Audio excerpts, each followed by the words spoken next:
네, 오늘은 공과 내용이 4,000년 유대인의 신앙교육법 두 번째 내용입니다. 본문 내용은 똑같고요. 저희가 이제 시리즈로 이제 네 번에 걸쳐서 한번 그 유대인의 그 신앙교육법에 대해서 함께 나누고 있는데요. 그 두 번째로 오늘은 이제 세 가지 또 다른 주제로 좀 이렇게 내용을 살펴보도록 하겠습니다. 첫째는 유대인 가정에 있어가지고 이 엄마의 어떤 역할이라고 볼 수가 있는데요. 유대인 가정에 있어가지고 엄마는 집안의 영혼이다. 우리가 이제 그 탈무드에서는 그 엄마를 갖다가 집안의 영혼이라고 이렇게 부릅니다. 특히 이 엄마를 최초의 교육자이자 또 아기를 신앙인으로 성장하도록 가르치는 주체로 이렇게 여기고 있습니다. 그래서 이 엄마의 역할이 가정에서 얼마나 그 중요한 걸 갖다가 이렇게 이야기하는데요. 가령 예를 들어서 물론 우리가 이제 그 어머니와 아버지의 역할 분담을 이렇게 나누었을 때에 어느 그 사회나 또 어느 민족이나 아버지 같은 경우에는 어떤 가정의 생계를 위해서 이제 외부에서 활동하는 경우가 많고, 엄마들 같은 경우에는 자녀들을 이제 키우기 위해서 가정에 있는 경우가 많죠. 그런 어떤 역할의 어떤 구분에 있어서 엄마의 역할은 가정에서 특별히 자녀들을 가르치고 양육하기 때문에, 그래서 이제 엄마를 최초의 교육자이자 아기를 신앙인으로 성장하도록 만드는 어떤 가르치는 주체라고 이렇게 표현을 합니다. 그래서 이제 이것은 사실 유대인 사회뿐만 아니라 우리나라도 마찬가지죠.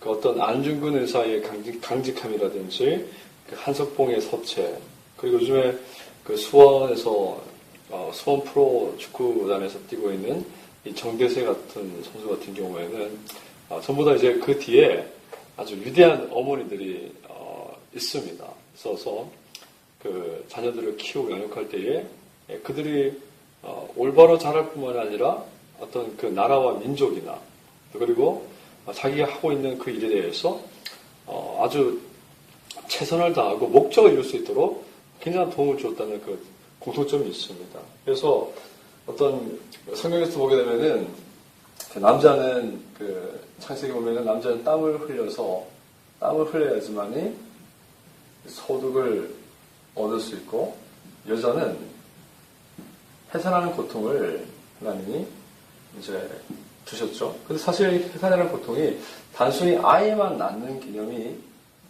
아니라 넓게 본다면은 이 자녀 양육에도 상당한 자녀 양육도 상당히 포함하고 있는 그런 내용이 아닐까라는 생각이 듭니다. 그래서 우리가 자녀를 갖다 위대한 하나님의 사람으로 키우고 양육한 데 있어가지고 어머니들의 역할이 참 중요하다는 것을 한 번쯤 다시 생각해 볼 필요가 있습니다. 왜냐하면은 우리가 자녀를 이렇게 어쨌든 양육하게 되는데요. 양육하는 기간 동안에 우리가 어차피 자녀를 양육한다면은 이 자녀를 양육하는 기간 동안에 정말로 어머니가 집안에 그 가정의 영혼이 되어서 자녀를 신앙으로 믿음으로 잘 양육하기 위해서 무엇이 필요한지 생각하고 고민하고 그리고 필요한 것들을 실천하는 것이 참 중요한 것을 한번 이렇게 이 엄마는 집안의 영혼이라는 그 내용을 통해서 한번 생각해 볼 수 있는 것 같습니다. 두 번째는 무엇이냐면은 유대인들의 그 신앙 교육에 있어서 그들의 신앙 교육은 엄격함이 있다는 것입니다. 엄격함. 자, 여러분 이런 것들은 이렇게 가끔씩 들어보셨겠지만은 사실 우리가 유대인들의 어떤 신앙 교육이 다 옳은 것이라고 말할 수 없지만은 우리가 참고할 만한 것은 유대인의 정통적인 자녀 교육은 바로 엄격함입니다. 그들의 어떤 정통적인 자녀 교육은 엄격함인데 어떤 엄격함이 있냐면은 그들은 자녀에게 성경을 읽게 하는데요. 그 성경을 읽게 하는데 고대 히브리어로 읽게 합니다. 사실 고대 히브리어라는 것은 뭐 이제 현재 그들이 이제 언어로 쓰는 것이 아니죠. 아주 옛날 고대 언어죠. 근데 이제 이 고대 히브리어로 읽게 만든 이유가 뭐냐면 그 성경이 기록될 당시, 구약의 어떤 성경이 기록될 당시 고대 히브리어로 기록이 됐는데 이 구약의 원문을 이제 읽도록 하는 거죠. 그런데 이제 사실 그 자녀들이 어렸을 때부터 글을 읽을 수 있는 나이가 되면 이 고대 히브리어로 읽게 만듭니다. 근데 중요한 것은 이 성경을 읽게 하는 교육에 있어서 신앙을 심어주는 교육에 있어서 자녀들의 그 이해나 뭐 이런 것들을 중요하게 여기지 않습니다. 자녀들이 이제 머리로 이제 이 고대 히브리어를 이해하고 성경의 내용을 이해하고 이런 것들을 먼저 생각하지 않고 먼저 자녀들에게 말씀을 읽게 만듭니다. 말씀을 읽게 하고 이 말씀을 읽고 묵상하게 만든 다음에 그들이 자랐을 때에 이 말씀이 자신들에게 어떻게 적용되고 어떻게 이루어졌는지를 보라는 것입니다. 사실 우리는 자녀들에게 어떤 신앙 교육을 할 때에 네가 원하면 하고 그렇지 않으면은 좀 이따 뭐 해도 된다는 식으로 가르칠 수도 있는데 이스라엘 그 유대인들의 자녀 신앙 교육은 그렇지 않습니다. 먼저 자녀들이 어떤 필요가 아니라 필요에 의해서 가르치는 것이 아니라 먼저 엄격하게 가르치는 것입니다. 왜냐하면은 그들은 태어날 때부터 하나님의 그 선민이라는 의식이 아직도 있습니다.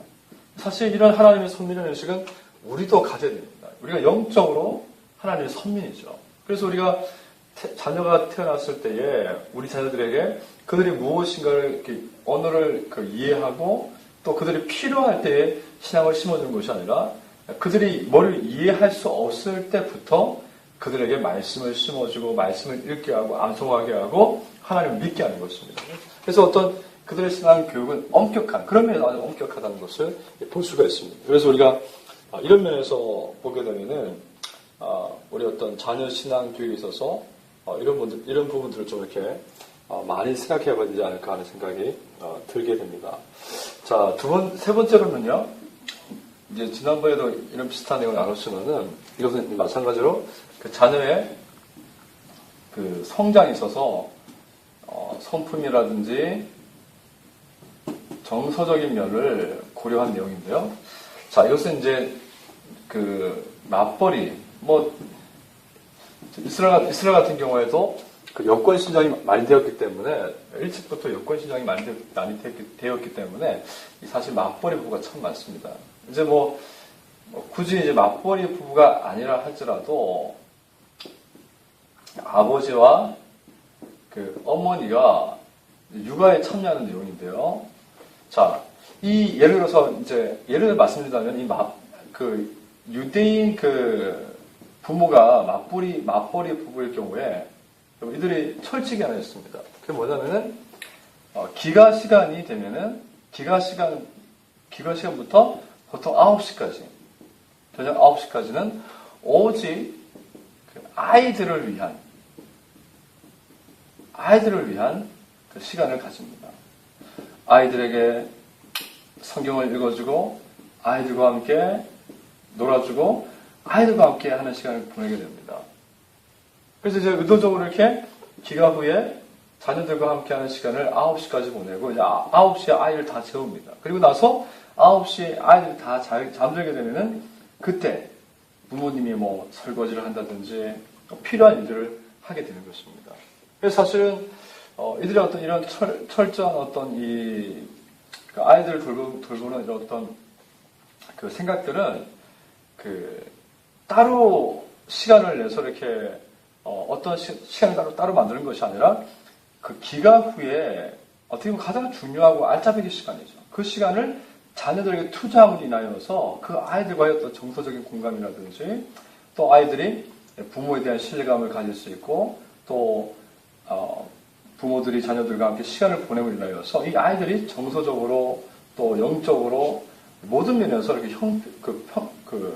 굉장히 균형 감각을 가지면서 성장하게 된다는 것입니다. 그래서 우리가 사실 이러한 것들을 따라가기가 사실 쉽지는 않습니다. 근데 이제 이런 것들이 아주 좋은 본보기가 되는 것이죠. 그래서 우리나라에서도 우리 가정에서도 이 자녀들을 갖다가 우리가 언제 어떤 시간에 자녀들과 함께 시간을 공유하고 함께 시간을 보내고 또 그들을 이해하기 위해서 그 아빠와 엄마가 함께 어떤 그 아이들을 돌보는 일에 참여하는지 한번 생각해 볼 필요가 있습니다. 그런 의미에서 어떤 자녀 성장에 있어서 그들은 이 맞벌이 부부가 퇴근하고 나서 기가고 나면은 9시까지 자녀들을 돌보고 그 나머지 시간 아이들이 잠들면은 그 자신들의 일을 한다는 것. 어떤 굉장히 중요한 습관이 아닌가 생각이 되었습니다. 그래서 우리가 한번 이러한 내용들, 엄마는 집안의 영혼이다. 그리고 신앙 교육에 있어서는 엄격하게, 그리고